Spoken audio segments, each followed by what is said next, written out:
So the reason why I'm giving this talk is that I think the last couple of years I also visit conferences.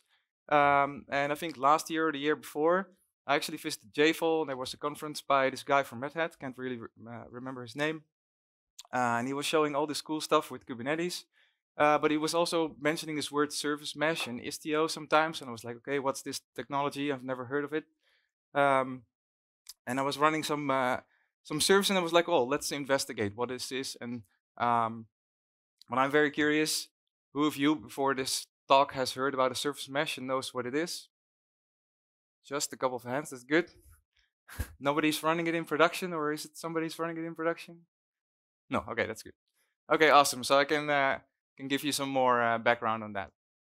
So when it comes to me, when I see this new interesting technology, I was like, yes, I'm excited.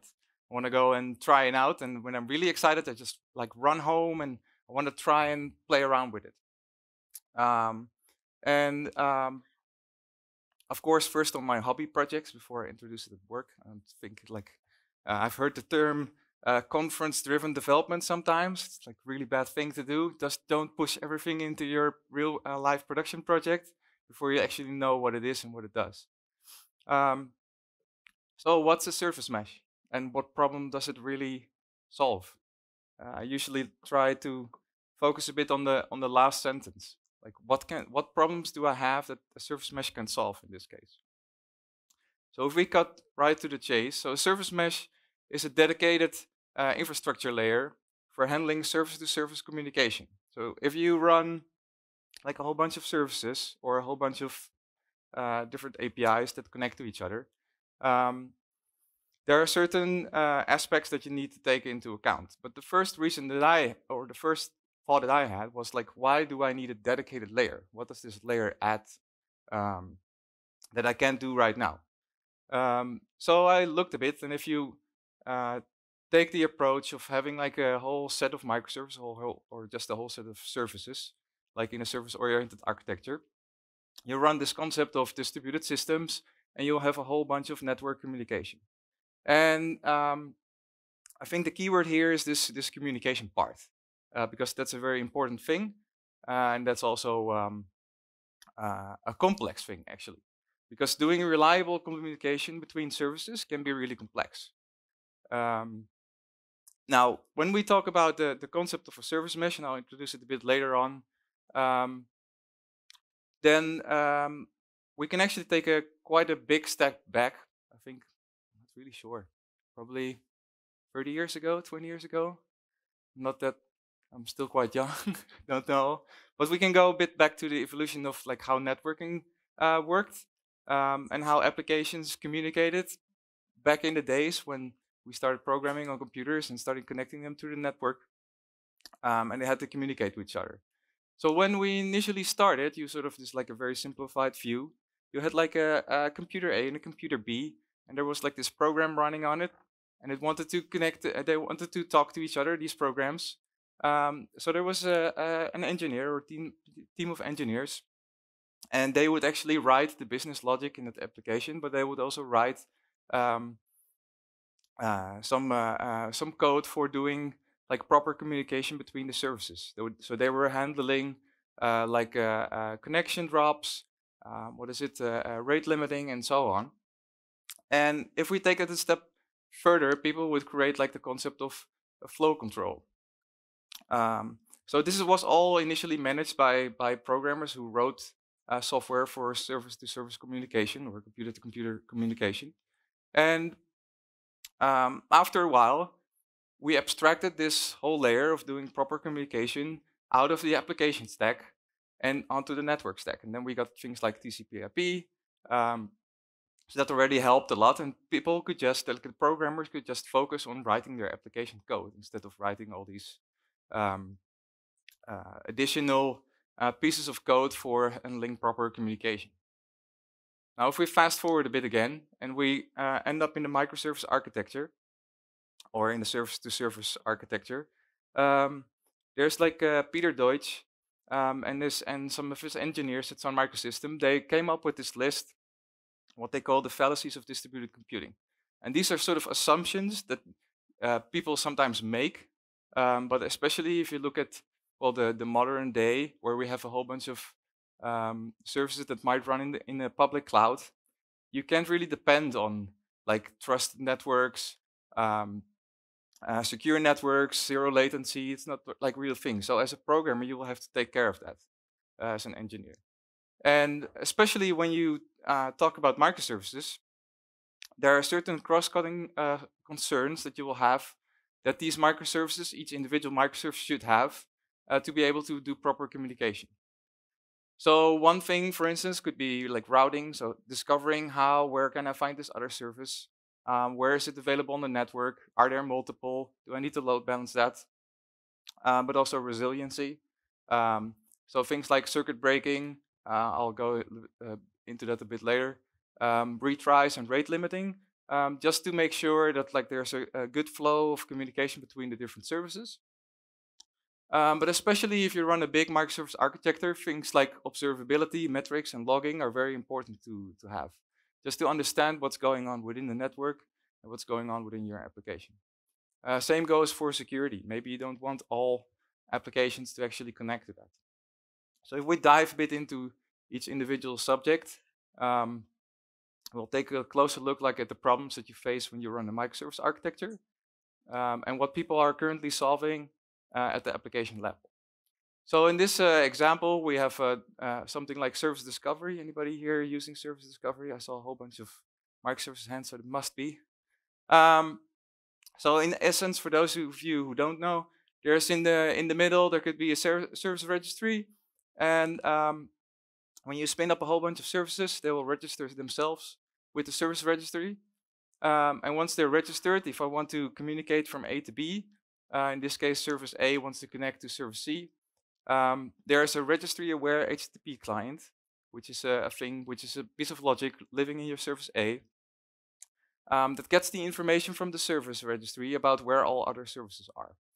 And because of that, it then knows where to go on the network to find this other service. Especially if you like scale up and have multiple instances, that's very useful to have. Now the same goes for communicate. When we communicate from A to C in this case, I think in general, like the top example is like a very successful, the happy path. Everybody tests for that. It always works. But what if it doesn't work? So what kind of scenarios could we have? So one scenario could be is that we have a service and it talks like service A and it talks to service B, and service B just throws some random error, and service A needs to be able to handle that. So that's something that you need to take care as a programmer in your application code. One other thing which might be a lot trickier to actually think about is like if you have a high latency. So you have a slow network. What happens if the call takes a very long time? What if you have a very busy service and all those calls take a very long time? Or what if service B in this case is being overloaded by the amount of requests that it gets because you didn't scale it up properly, or there are just too many requests at the same time? Now this is very straightforward if you have like a one-to-one communication, but what happens if you have like multiple services and the last service in your call chain is really, really slow? Then you really need to know that you'll need to do something about it, because from service 1 you will just know that service 2 is very slow, and from service 2 to 3. But how do you make this visible? How do you really get to the point where you understand what's going on in your service network? But to be able to prevent this, and to give you some tools, there's this concept of a circuit breaker. Anybody familiar with the circuit breaker? A whole bunch of hands, that's good, awesome. For those of you who don't, I'll explain it briefly. But there's this concept of a circuit breaker, and in essence what it does, when I call from service A, I call to service B, my circuit is closed, just like an electrical circuit, so the current is flowing.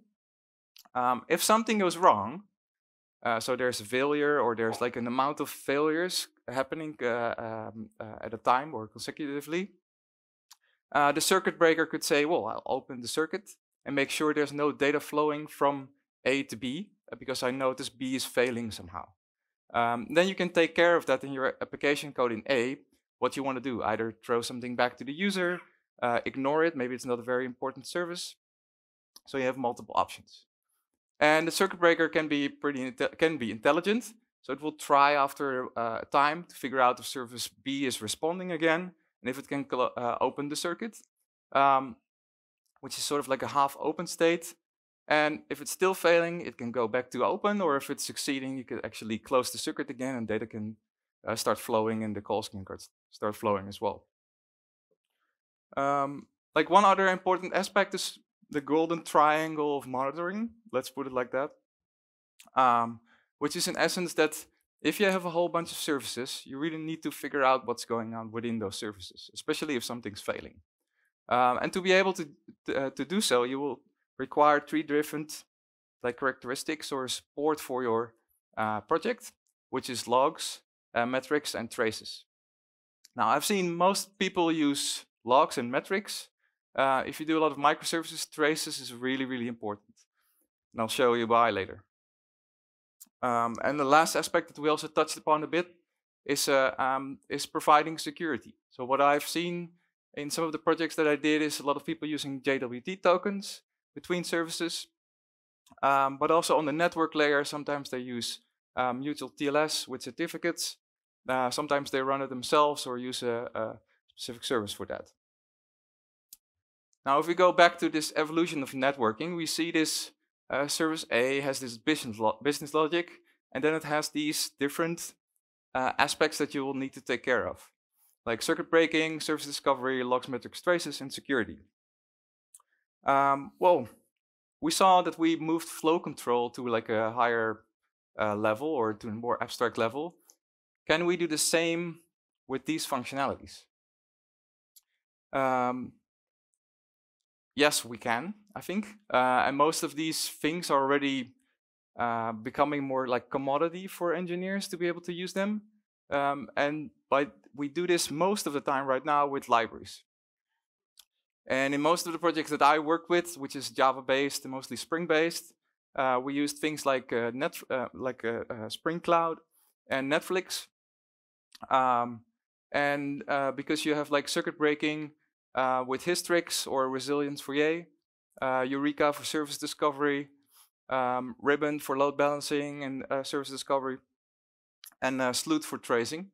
And that's useful because you have a whole bunch of libraries. But there are also some drawbacks because you will glue those libraries to your code. So they're still inside your application.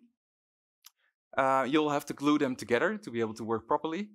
And the downside, I think, is especially if you think about one of the selling points, I think, of microservices, is they don't have to be of the same language. You could write like microservices in different languages for different purposes because they fit better. But then you will need to find equivalent libraries or libraries that support like the same functionality that you would have in your other microservices. Another thing could be versioning hell. Let's say you have like 20 microservices. I think that's still manageable. But what if you have like 500 and you will need to keep those libraries in sync? What if there's a bug? And of course, I think the last one is also very important. Teams should not forget to add them, because if somebody in your call chain forgets to add like a circuit breaker, it will infect all other services that are depending upon that service. So now if we move back or move forward a little bit more, we have this concept of libraries. We have, and these libraries contain all these cross-cutting concerns that you would require when running a microservice architecture. But is there like a layer that we can abstract this to? And now we're getting close to the actual topic of this talk, to where these cross-cutting concerns can live, so that I as a programmer just have to focus on the actual business logic that the business demands from me, and not have to think about these cross-cutting concerns. Well, still have to think about it, but don't have to implement them. And one of the things that we can actually use, which is a very, I think, common pattern, is proxy. I think a lot of people already use proxies in their network or between services.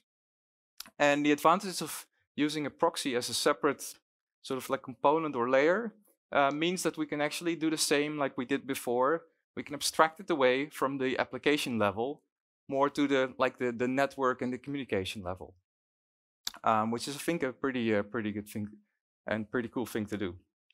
Now, this is not really like a real new thing because it has been happening before. It does, propose a sort of like a mind shift and responsibility shift. Because before you were the one, like the application engineer, who was thinking about these cross-cutting concerns and implementing them in your service. And where do these responsibilities now go? It could be, from some of the projects I've seen, could be to a platform team, could be to ops team, because they live in the component outside of your service, managed probably on the network, could be in separate containers, who knows? Now, if we would take this a step further, you would get like, this is sort of like an example where we have a whole bunch of services. So the dark spots are the services, and the light ones, or the light ones are all the services, and the dark spots are all the proxies. So all communication will now go through all these proxies because they will handle these cross-cutting concerns. They will do service discovery and so on. And the concept of these proxies isn't new. And if you look at the proxy-based service mesh, they have been around for a while, but not very popular, I think. And what we saw before is like you had a computer, could be a VM or whatever, and it would be running a bunch of services. And there was this proxy in between these different computers. And these proxies were handling these cross-cutting concerns. So they were handling like the timeouts, traceability, logging, because they can sniff all the network traffic that comes by. That's an interesting aspect. But if you look at more modern day service architectures, we see a whole bunch of Kubernetes and containers. So in this case, if we take Kubernetes, I saw a whole bunch of hands that were using Kubernetes. We have the concept of a node in Kubernetes, which is just a machine that runs Kubernetes, where it can put some workload on. And in Kubernetes, you can say I have a pod, which is sort of like a distribution of your application.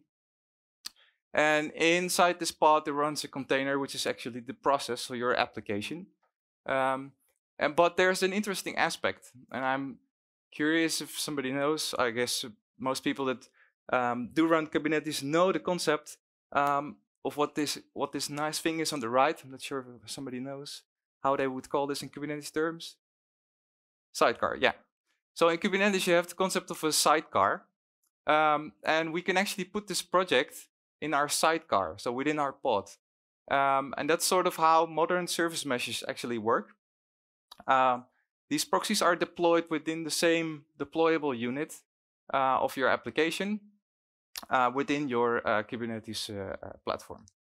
And so what we're actually doing here is we're actually, instead of just using a plain proxy, we're doing a sidecar proxy. And if you have like a microservice architecture, which has, I don't know, 20 services, that's still fine. If you want to use like manually configure them. But what if you have like Netflix or like real big scale amount of microservices? Are you going to really do those manually, and who's going to do that? So this is where you see sort of like modern day service meshes evolve to. And they evolve to the concept where they have a sort of like a centralized control panel, or the control plane, how they would call this. And in this control plane, you can do the configuration and instruction of all the proxies. And you can tell the proxies what to do and how to route traffic and handle the different scenarios.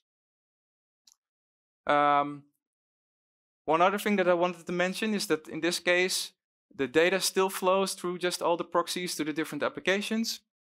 And the control plane is configuring them. If you would read upon service meshes, you will read the term control plane and data plane. So data plane is the bottom part where all the data flows. And the control plane is sort of like the part where you have the service mesh itself and the instructions of the controlling components of the service mesh. Now, if we look at modern day service meshes, there are a whole bunch of them. If you, I think, looked at this last year or the year before, there were only like 2 or 3, but it becomes a very popular thing right now. And There's some really good ones. I think probably most of you who know service mesh probably know Istio, but I'm not sure how much of the other ones you know. If you watch most of the Google talks, I think from Ray as well about Kubernetes, you will see Istio come by during the talk. But there are some pretty different options out there. They also differ a bit. But today I wanted to zoom in a bit on Istio itself, because I think it's the most advanced one with the most features. So for those of you who don't know Istio, so Istio is an open platform. It's came from Google, IBM, and Lyft, and some other organizations that started this. It's an open source project. And it has a whole bunch of these cross-cutting concerns that it supports for you.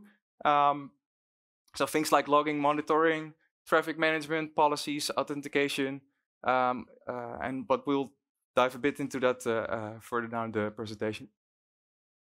And if we take a look at the architecture, I'll take a little sip for. It's a very extensible architecture. So at the top, we see our data plane. So we see our services. We have these proxies. They communicate to each other. You can use these proxies if you run like a microservice network with HTTP, gRPC, or TCP. And at the bottom part, you actually see all the different components that Istio is made of. So there's, in this case, there's Galley, which is sort of where you send your configuration changes to. Then there's Pilot, and Pilot will actually instruct the different proxies. Citadel is there for security and mutual TLS. And Mixer is, in this case, for quality checks and metrics and telemetry. But I think the very important part where Istio gets its power from is this actual proxy. And with Istio, they use Envoy as a proxy, which came from Lyft. And Envoy itself has all these features or all these cross-cutting concerns within themselves. And Istio is mostly like the puppet master. So it controls all these different proxies, configures them, and makes sure that what you want to do is being sent over to Envoy and being configured as such. So what does that look like if you want to configure that? So in this case, if you're on a terminal, I'm not going to show it. I try to keep away of all the YAML, which is like quite a lot if you work with Kubernetes. But you'll send a piece of YAML to a rules engine within Pilot through an API call from the command line. And then Pilot itself does a whole bunch of things, and it will send the actual instructions, like the dialect that Envoy speaks to the Envoy proxies to make sure that all your rules that you want to get applied. Same thing for service discovery. So in this case, Istio and Envoy are leveraging, if you run on Kubernetes, like the service registry within the platform itself. You could put in your own if you want. And they will do so also for load balancing. So we saw like dynamic service registry in the beginning. When we were talking about libraries, those functionalities are built into this platform as well. Same goes for tracing. And the interesting part of this is that Mixer, in this case, is a component within Istio, which is like a pluggable component. So you can put in a whole bunch of different backends if you want. You could say, well, I want to use Zipkey and Jaeger, or I want to send stuff to Prometheus or any other backend service. You could plug in your own, and Mixer and the proxies will send some like data back to Mixer in batches, or well, how you configure that. And then it will store those in those different backend systems, so you can do queries and fancy graphs later on. Same goes for telemetry, so sending metrics across the wire of how your service is responding, like latencies and so on, amount of requests. And one other interesting thing, which I think is pretty powerful, that you also lack from, I think in most well, Kubernetes instances, is that you can do things like advanced routing. So what in this case, what you could say is, well, I instruct my service A to split the traffic to service B between different versions of my service B. And in this case that we see here on the right, I could say, well, I have this route to my hello world host, which is my service B in this case. And I have a weight of 90 versus 10, so I'll send 90% of the traffic to my version 1 of my service, and only 10% to version 2 of the service. And that's, I think, a pretty neat thing to be able to do. If you want to do like testing a new release, change like the engine of your service, because then you can just give a small piece of the traffic to this actual instance and see how it performs based on the telemetry and based on the logs. And I think which is also pretty powerful is this concept of two-way TLS, which is sort of managed. So what you can do when you set up Istio, you can just say, well, I want to have two-way TLS between all my services. In this case on the right, I say, well, I have this mesh policy where I want to have mutual TLS between all my services. And then on the right, you can specify based like on wildcards to which host it needs to go. And you can specify that the client, so the service A, which is calling service B, also needs to talk through TLS and a secure connection between the two services. And Istio will actually, when you instruct Istio to use this, it will generate like your certificates, but it will also renew your certificates, so you don't really have to worry about that. If you would like have that normally on machines, you would have to do all these certificate management themselves. In this case, Istio will handle that for you. And one of the other very powerful things is that you can also do role-based access control between your services. So you can say, even on the like HTTP method level, you could say, well, from service A, I only want to allow get methods to service B, or get or head methods to service B. And also, for instance, I could do that to specific versions of my service B in this case. So if we summarize this a bit, Istio gives us quite a bit from these cross-cutting concerns that we talked about in the beginning. So telemetry, security, resilience, and advanced routing. So I thought, let's do a little demo. Istio has this book info application that you can check out. It's within one of their examples. And I think this is a nice example of having multiple languages, different containers, multiple versions of your services all in one. And well, this is the diagram without Istio, and this is sort of like the diagram with Istio, in that sense that it just injects all the different proxies. I've done that beforehand, so I don't have to do it now. Also to prevent a bit of demo effect. When you, let's see, here we go. When you start with Istio and you install it, and you don't see my screen, of course. Let me just mirror it to be sure everybody's seeing what I'm seeing.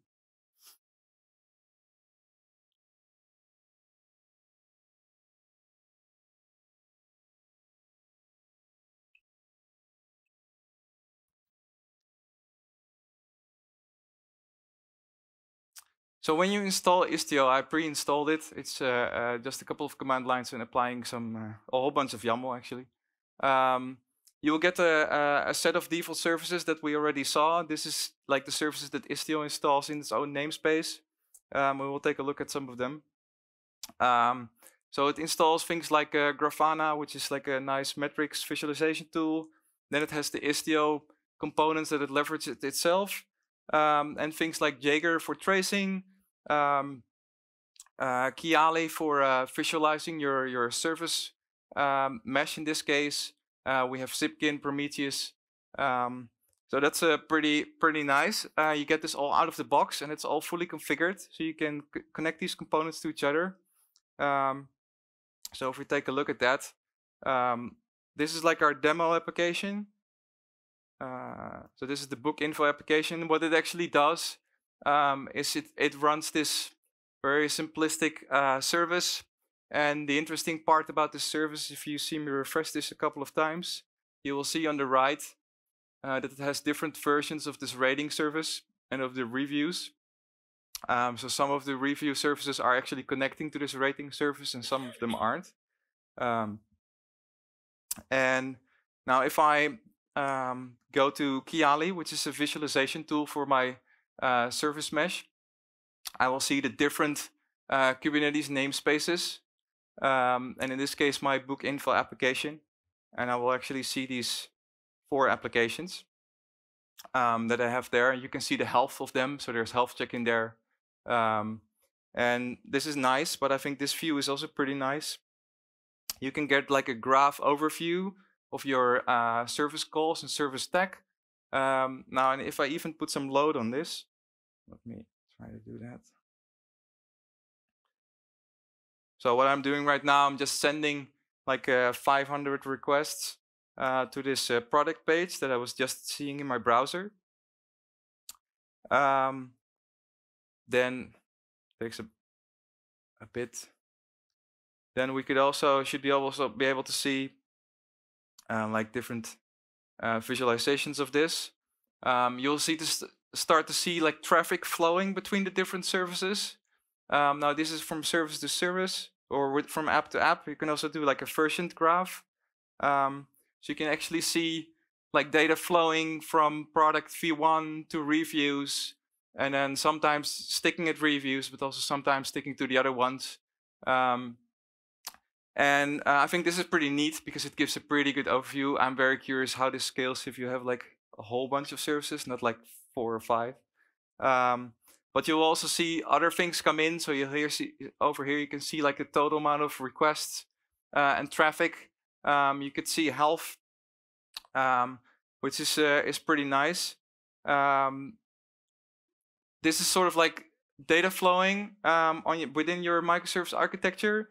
But also, what also is very useful is the concept of tracing. So we have Jaeger. Oh, I hope it works. There we go. Let's see. So what I'm doing now is I'm exposing Jaeger, which is running inside my Kubernetes environment, to be able to view it. So Jaeger is the tracing tool, and what I can do with Jaeger in this case, I could say, well, I have a service. Let's say I have the reviews service, and I want to find all these traces. So what I can do here is I can actually see like how request is flowing. If there's a failure, or if there's a service which is very slow, it will give me like feedback on how long that explicit request took. And then I can drill down within that service to figure out what's going on. But I can at least see what's going on in my microservice architecture. So that's very powerful thing. We saw Prometheus, like all the proxies are sending statistics and data back. Ooh, probably need to refresh this as well.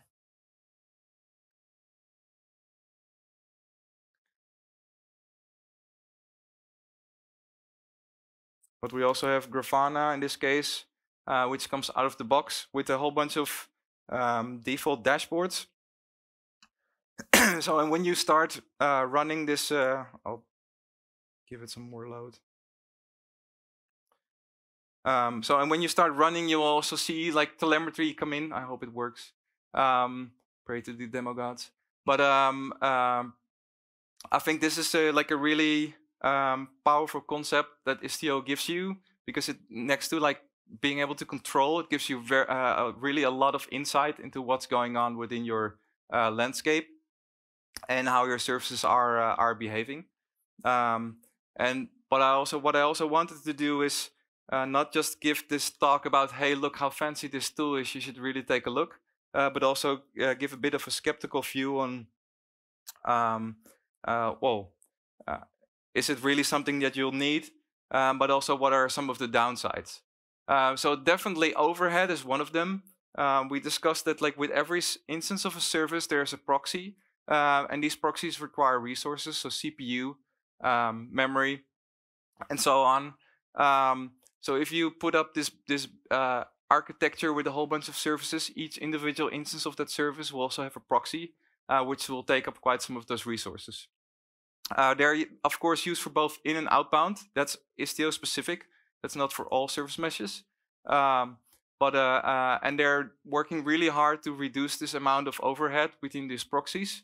So Envoy itself is like written in C++, and they're trying to make it really, really lightweight. But there is a penalty of having all these proxies in your network. I think one of the other things as well is like, what if things don't work? Like with a piece of application code, if you look at the library-based approach, you could just put a breakpoint and a debugger. You can figure out what's going on. But with these Envoy proxies, which are somewhere on the network between your application, that's a whole different issue. Also with certificates, what happens if it doesn't work? If Envoy starts bouncing requests, there are a whole bunch of like things that you can find on the internet when you actually search for these kinds of problems. It's all software in the end. So also with security, I think security is a very important aspect. We introduce a whole bunch of new services, which are everywhere in our architecture. So there's also a bigger attack surface. And also, what if you don't properly, if you use role-based control, but you don't do it properly, what happens? So services can access perhaps data that which they're not allowed to. On the other hand, you might have that right now as well, if you don't have like role-based access control or any access control in that sense. So I think that's an important aspect to keep in mind when you do this. So if we sort of like loop back, Istio gives us a lot, I think, but there are definitely some things that we really need to think about when we introduce like a new piece of technology within our stack. But yeah, there's sort of like pros. There's always pros and cons. But I think it's still, yeah, a really powerful tool. So we just looked at Istio, but are they all equal? No, they're not. Well, I already spoiled it a bit, I think.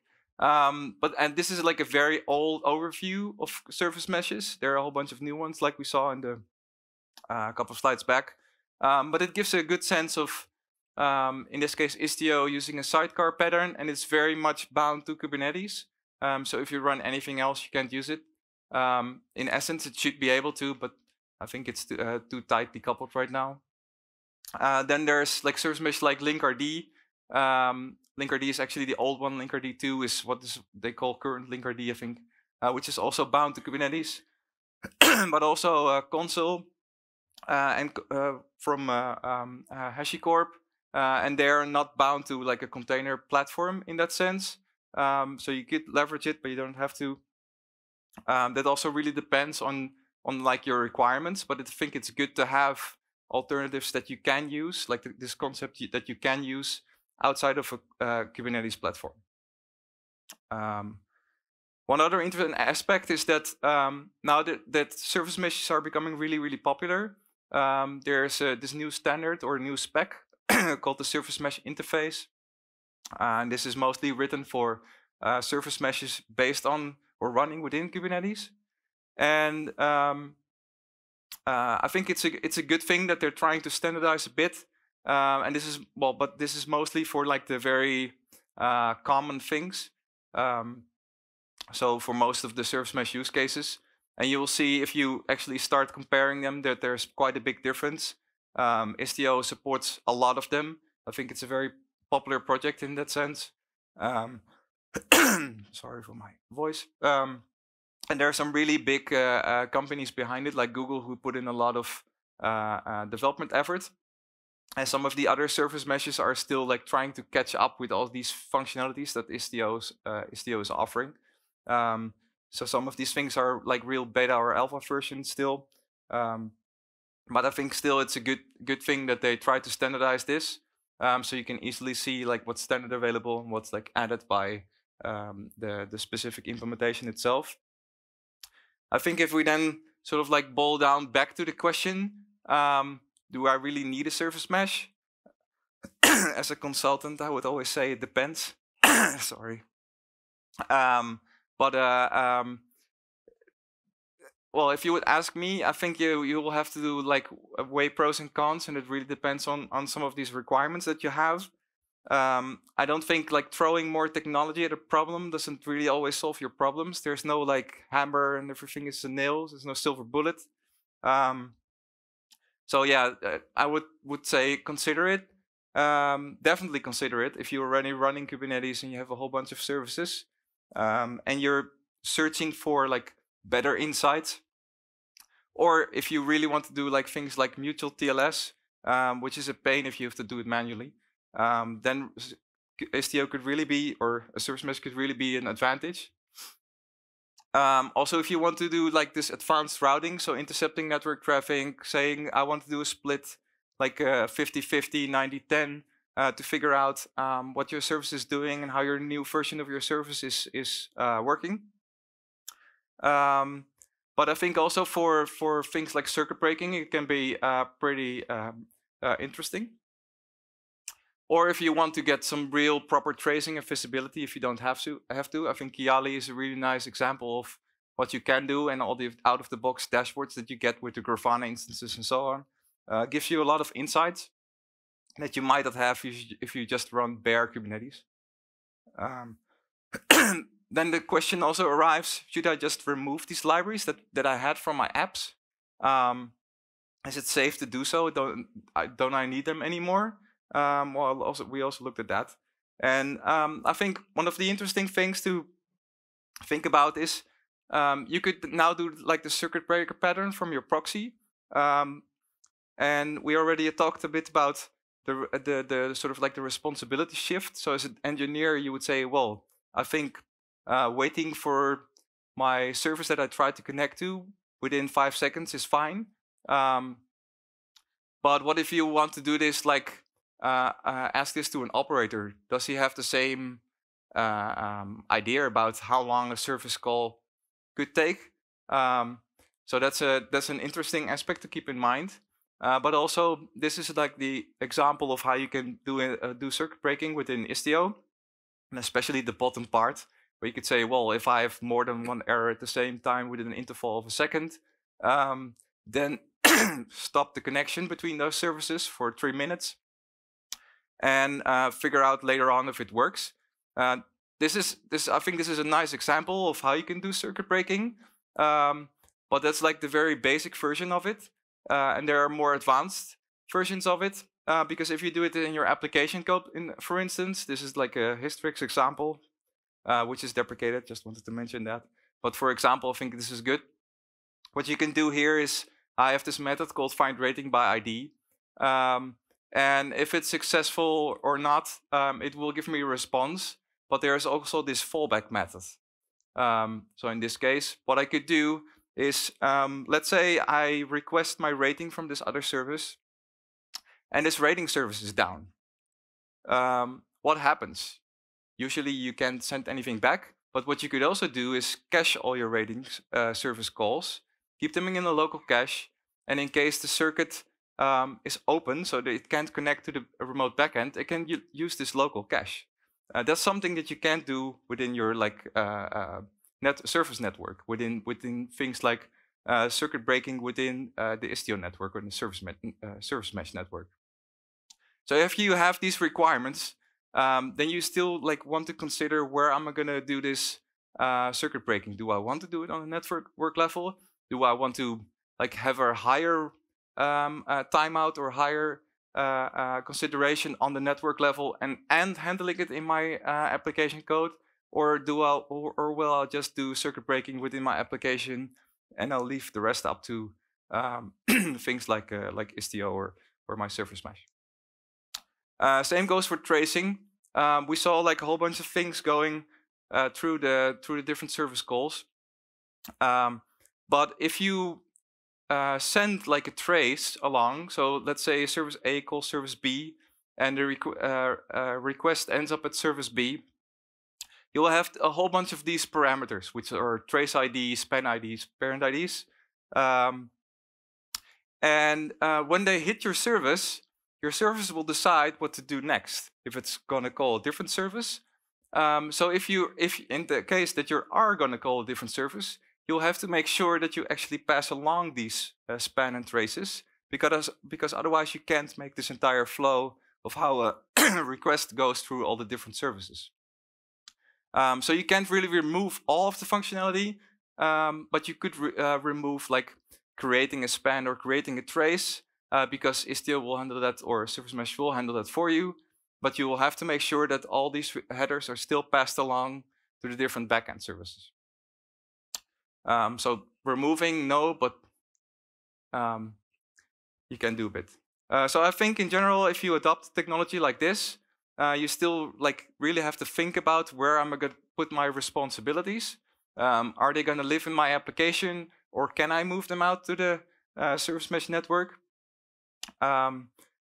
Yeah, so it's not like a one-off. What I do hope, based on today, I think it's almost time for more coffee and then the keynote, is that service mesh is a really advanced thing, really powerful thing.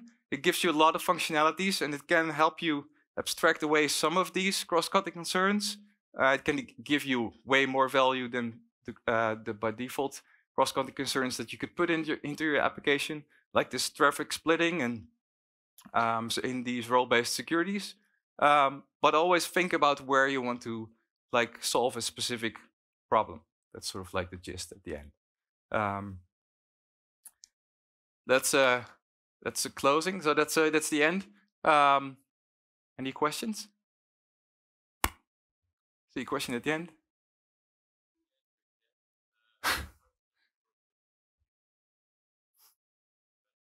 Yeah. Sorry, you can trace it?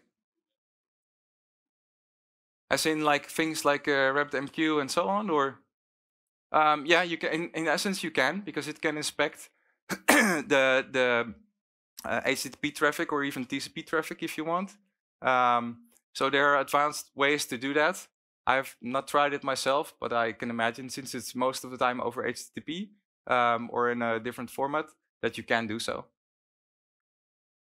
I'm not sure if everybody understood the question. Maybe I should repeat it, but same question. Okay, I think you can. So yeah, I haven't tried it, but something to reach for. Well, thanks for joining, and enjoy the rest of JFall.